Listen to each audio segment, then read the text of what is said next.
happening? Welcome into Matt Bernier Show. My name is Matt Bernier. You can follow me on Twitter at Bernier_Matt. This is typically the recap edition, but this week things are going to be a little bit different. This is part 2 of a 4-part podcast going over the top 20 as far as the point standings are concerned for this year's Kentucky Derby. I had someone ask me on Twitter, well, who cares about the point standings? Why are you going over?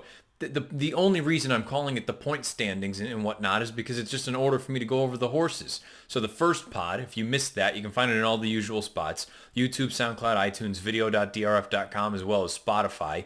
By the way, wherever you listen to this, please rate, review, and subscribe. You'll get everything that DRFTV has to offer, but you can find part 1 archived in all of those positions. So that had the top 5 horses. This one here today is going to be 6 through 10. So we'll go over By My Standards, Maximum Security, Game Winner, Code of Honor, as well as Haikal. We'll go over the past performances, take a look at some formulator in some instances. We'll look at replays when we can and when we're allowed to. And just to kind of give you a brief synopsis of some of these runners as we get closer and closer. We're only about 12 days away as of this recording from the Kentucky Derby. So a number of good things still here to come. Again, you found all those spots. Questions, comments, concerns from me, either beneath the video player on YouTube or directly on Twitter at Bernier_Matt. So let's just roll right into it. We're going to dive into the number 6 horse on the top 20 as far as the Derby point system is concerned. It is By My Standards, trained by Brett Calhoun. Number 6 on the list, By My Standards, trained by Brett Calhoun. You can see he's only won 2 races through his career, but he's never been out of the money in 5 lifetime starts.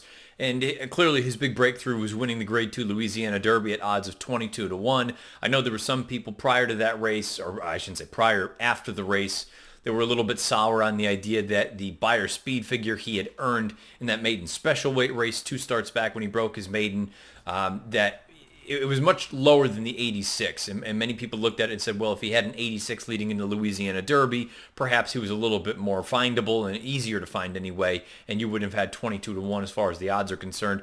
I touched on that when I recapped the Louisiana Derby. You can find that back throughout the archives. The idea is if you think you can make the figure more accurate, you do so. I don't begrudge any figure maker for going back and amending things and going through and saying, you know what, we got this one a little bit wrong. We got to crank it up a little bit. The 97 Beyer puts this horse really kind of in the thick of things as far as numbers are concerned.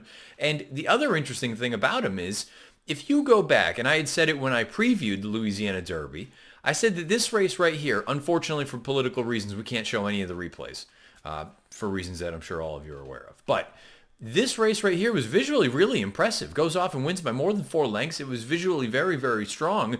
The figure was just a little bit on the light side. And I said, you know, he's a fringe contender or a fringe kind of player to hit the board at best with the figures that he had. But visually, I think maybe you've got something going forward. Well, he comes through and he gets the job done here. Now, granted, I thought Spinoff, there really was no excuse for him not to win this race.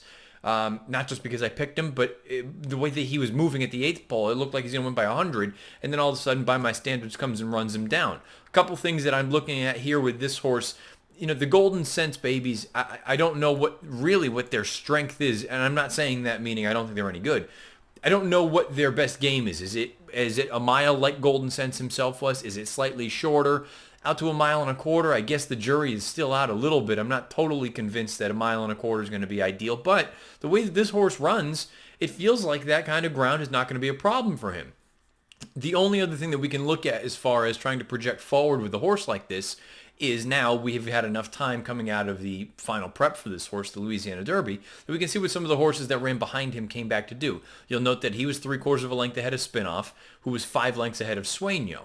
Well, Sueño has come back, and you can find this in Formulator. Obviously, you come up here to the upper right-hand corner, and you can drop down this menu. You've got a number of different things that you can cycle through. You can go through next race, though, and see how these horses performed in their next race. And thus far, it hasn't been brilliant, but it hasn't been bad. Sueño, the 3rd-place finisher, who was well behind the top 2 runners in this Louisiana Derby, he came back and earned a 93. In the 4th-place finisher, Country House, we saw him earn that 91 in the Arkansas Derby. So there's at least reason to believe that this form is holding up somewhat well. It may not be awesome, but it's not a disaster. You see Royland came back and earned an 84, and he was well beaten in the Louisiana Derby. So I think there's reason to believe that you have a nice horse here and By My Standards.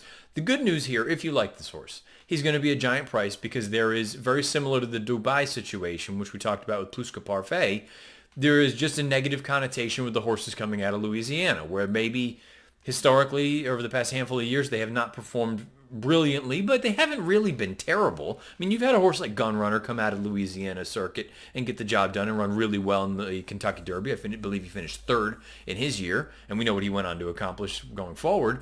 I just kind of look at it and say, you know what? There's reason to believe, if you like this horse, that you're looking at a horse that's not that far off from the best. Heck, he might even be right there with the best of his generation. He's going to be 2 and 3 times the price of some of the shorter numbers. And from a running style standpoint, I like that he doesn't have to come from way out of it. We've talked about it a number of times in any of these sort of things that we've discussed, whether it's on this podcast or in Out of the Gate or in any of the other forms on DRFTV. The idea that tactical speed goes a long way in a race like the Derby ever since this point system has been implemented. We really haven't had the complete meltdown. Orb, look, kind of a extenuating circumstances, a sloppy track, just a ridiculous pace situation, X, Y, and Z. But you've had fast paces recently, which horses that have been able to be relatively close, they've stayed on. And you have had your horses come from the back of the pack to come up and pick up some pieces. But I just think by my standards, he's another interesting candidate. If I'm playing a superfecta or a trifecta, I absolutely want to consider using him. And I'm not completely ruling out the idea of picking him in a race like this. I like the way that he continues to improve. He goes out for good connections. We'll find out how he gets back to Churchill Downs and how he's training. But sounds like what we've heard from that most recent work, seems like everything is going very well for him. We'll find out. By my standards, an interesting price in the Kentucky Derby. Really hasn't done anything wrong in 5 lifetime starts. Number 7 on the Derby points list is Maximum Security, trained by Jason Service, a perfect 4-for-4 lifetime. He debuted for a $16,000 maiden claiming tag, goes out, wins by nearly 10. They wheel him back in an allowance race. He wins by 6. They do it again. He wins by $1 million. The question was, well, there were a few. Would he be able to handle 2 turns? How would he actually handle real company? But based on figures leading into the Florida Derby, he made all the sense in the world because he had run a 102 Beyer speed figure in his most recent run. So he figured to at least be there from a numbers standpoint. But usually you talk about it from a handicapping standpoint. Sometimes those numbers can look good against inferior company. How do they translate when you face better horses? Well, I still think the jury's out on this horse simply because the Florida Derby, we're going to take a look at it right now. Look at these fractions, 24.42, 48.98, 12.9 for the 3/4 mark, 112 and 4. And he's out there just cruising on the front end. He's being chased by a 70-1 maiden in this race in Bodie Express. I think he's a nice little horse, but when the pace is as slow as it is, and a horse like Maximum Security, who clearly has ability, is able to get out there and just walk the dog on the front end, Luis Saez sets him down. It's all over. Now it's just a matter of how far is he going to win by. He goes and gets it done. Visually, again, very impressive, but he's supposed to be able to finish this way when he goes as slow as he does through those earlier portions in the run, especially at a track like Gulfstream Park. Now, you can look at it, though, and say there are some other things that you want to look at with this horse and say he's got a lot going for him. He won one of the final big prep races, which I've said time and time again, since this point system has been implemented, if you have not won one of those final prep races, you really have not truly had a chance to win the Kentucky Derby, because all of the Derby winners since the point system has been implemented have come from one of the winners of those final preps across the country. So he checks that box. He has won on the lead. He has also won from just off of the lead. You see this race right here, where at one point early on, he was 3.5 lengths off of it. He quickly moved up and took over, but the point is, he can sit off of a horse and still be effective. He's won at 1 1/8. That's very important. I've talked about how finishing that final 1/8 in those 1 1/8 final prep races usually can give you an inkling about will they be able to do that going longer, and you like to see it be somewhere in that sub 26 second range. Well, if we go into Formulator and we look at the incrementals, he finished in 12:52. Again, with an advantageous pace situation. He's supposed to be able to scoot home the way that he did, but point is, he checks that box as well. He's probably also going to be overlooked, maybe not overlooked, but not given as much credit, because whether it was debuting for the $16,000 tag, whether it's the idea of Jason Service at this level on this stage, not saying that Jason Service can't train horses to win the bigger races, but there's still a difference between the Kentucky Derby and some of these other ones. I've talked about it with other people in the past. You know, you get somebody like Aidan O'Brien who goes, the Derby was just a different animal. We weren't used to the way that they were going to go out there and throw it down, and it was just kind of like a rough and tumble sort of thing, horses bouncing off of each other. It still takes some time to learn how to get this sort of thing done. And I recognize that there are other trainers that have won, you know, with one Derby entrant or two or something like that. But The guys like Pletcher, the guys like Baffert, there's a reason. They know how to get these horses ready to go for a race like this. I'm not suggesting Jason Service can't, but he hasn't had a ton of Kentucky Derby starters, so that's something that you need to factor in. So you're probably going to get a better price than you necessarily should on a horse like this. Another thing that's a feather in this horse's cap is this piece right here. He is 1 for 1 on a wet track, and he's 3 for 3 on a fast main track. So basically, whatever Mother Nature throws at this group, these connections with this horse, not going to be an issue. You have Luis Saez listed. Great rider. We know what Luis Saez is capable of. From a pedigree standpoint, New Year's Day, look, who knows? Again, he only raced, twice, I believe. He won the Breeders' Cup Juvenile way back when for Baffert. But you look at the bottom, the Dam is a sibling to Flat Out, who won the Jockey Club Gold Cup a couple times. He won a number of big races, so distance doesn't seem like it's going to be an issue. Maximum Security is one of those horses, and I get he's polarizing for a number of reasons. I'll let you be the ones to go speak amongst yourselves. He's polarizing in a race like this.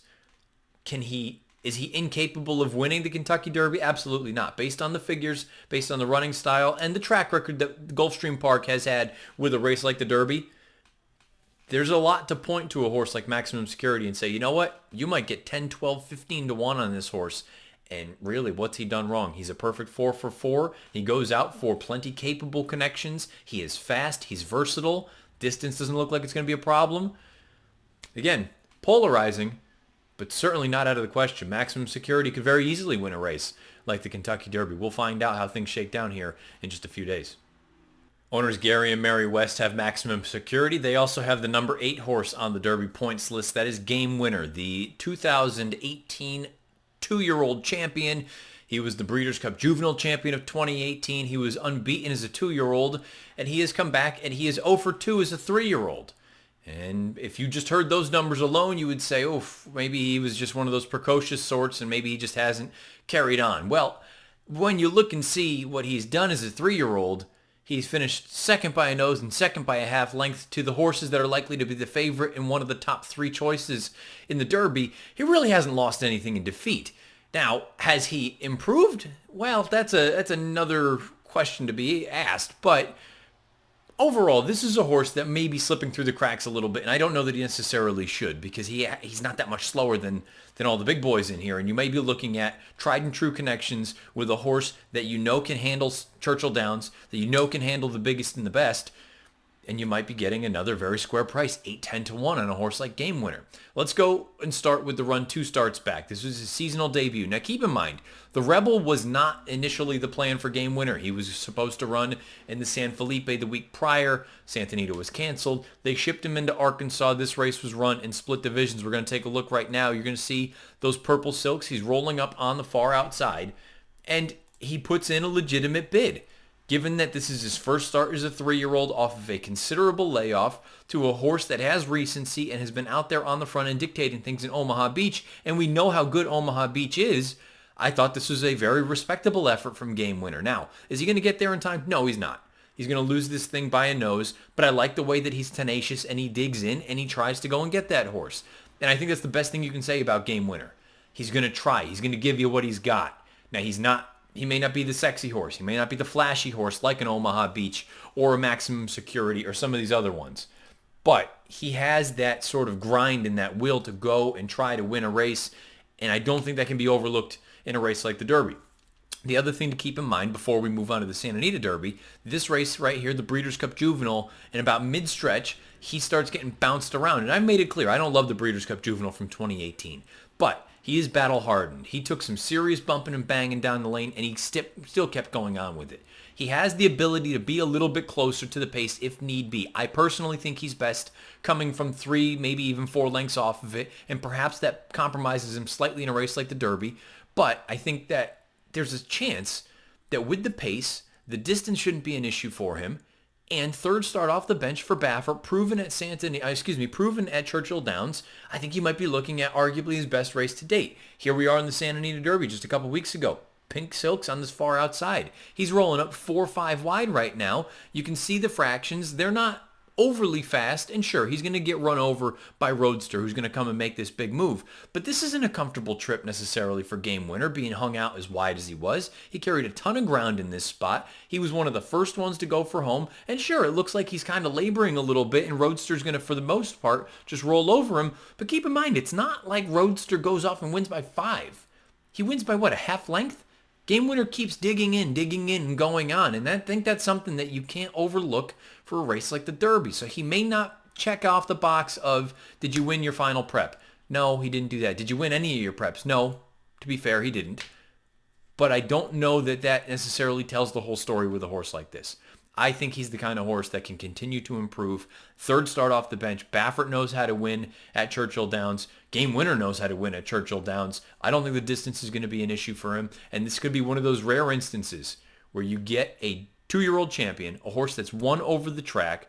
The distance doesn't look like it's going to be an issue. He is not that far off from the big names. If he had won one of those 2 prep races, you'd probably still be looking at him as arguably the favorite or one of the favorites.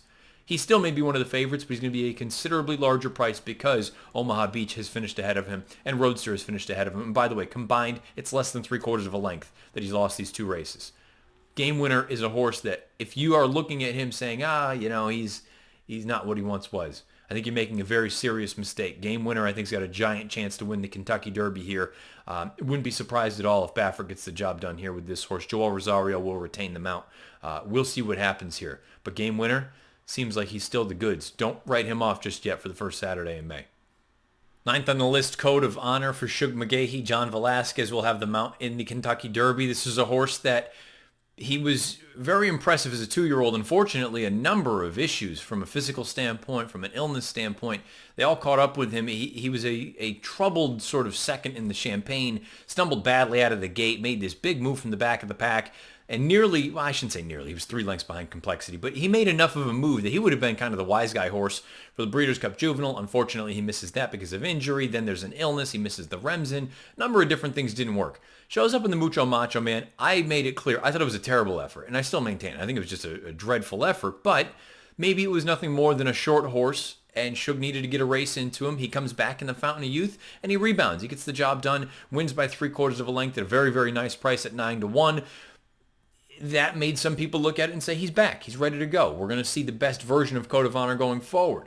The Florida Derby shouldn't be used as sort of your barometer one way or the other of what you think of this horse because, as I spoke about it with Maximum Security, the complete opposite can be said for Code of Honor. Maximum Security took advantage, and we're going to take a look at the replay again right now. Maximum Security is on the lead. Code of Honor is out here in these green silks right now. The fractions do a horse like Code of Honor absolutely no favors. Well, meanwhile, they play into the hooves of Maximum Security in a tremendous way. The pace has been slow. It allows a horse on the front end to kind of take that breather. He's going to have something left in the tank finishing. Meanwhile, a horse like Code of Honor who wants to have something to run at, he just doesn't have it. Now, a great trip in the grand scheme. He shoots up the inside. He's finishing very, very well. The problem is these horses in front of him they're not slowing down nearly as much as they would in a race like the Derby where presumably the pace is going to be considerably faster. This was a fine effort from Code of Honor. The reason I'm saying fine and I'm not gushing about it, I'm just still not convinced about the distance for him. And maybe this is going to be a fatal flaw for myself with a horse like this.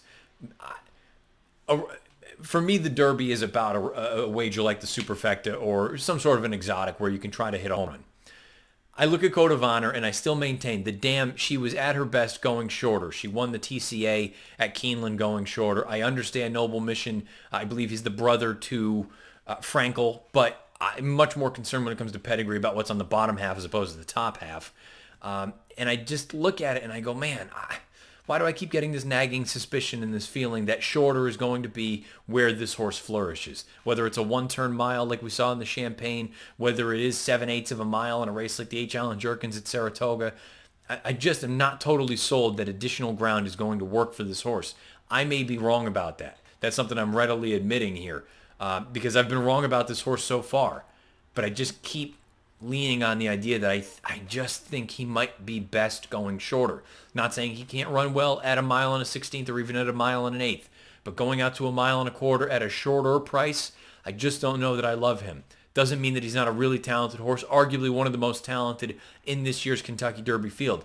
I feel like going forward, his future is going to be going one turn as opposed to two. Code of Honor, though, is a very, very talented horse. And again, he had everything work against him here in this race, the Florida Derby. Look at these fractions and look and see how these top two finishers finished.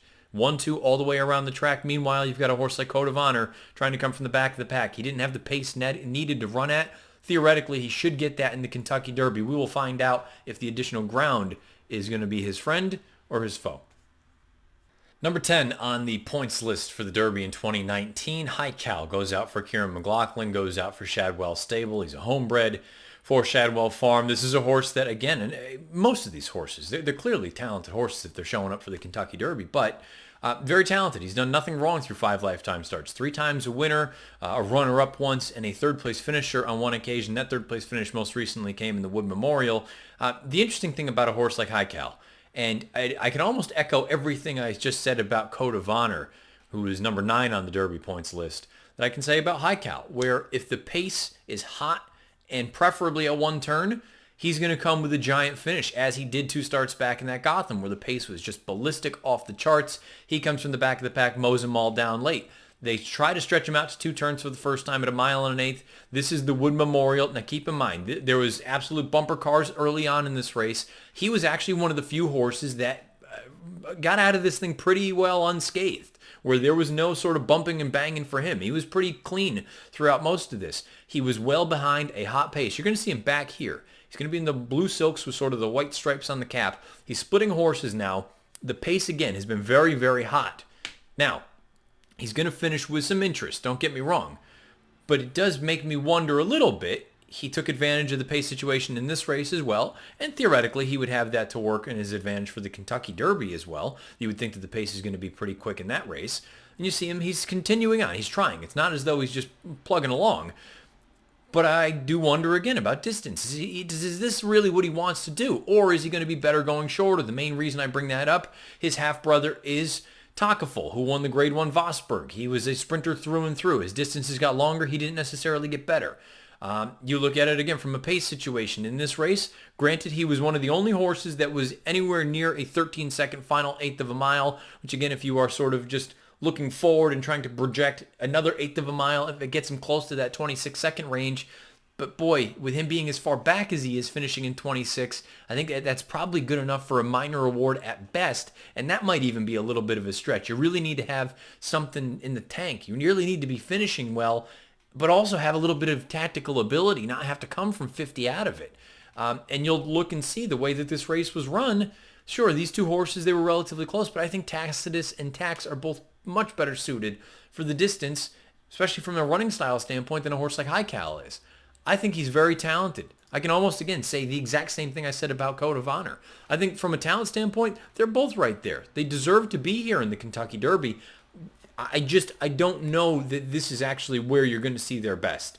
I think you might see their best when they turn them back to one turn, when you get some pace to run at in a sprint race and they can come rolling from the back of the pack, whether it's at Saratoga, whether it's a one-turn mile at the end of the year in a race like the Cigar Mile at Aqueduct. I'm not knocking the horse. He's just another one that from a wagering standpoint, from a 1 1/4 standpoint, I don't know that, I feel like he's had basically everything go his way in each of these past 2 races. I don't know that A, that's going to happen in the Derby, and B, is the distance really what he wants? He should get pace, but does he really want to go 10 furlongs?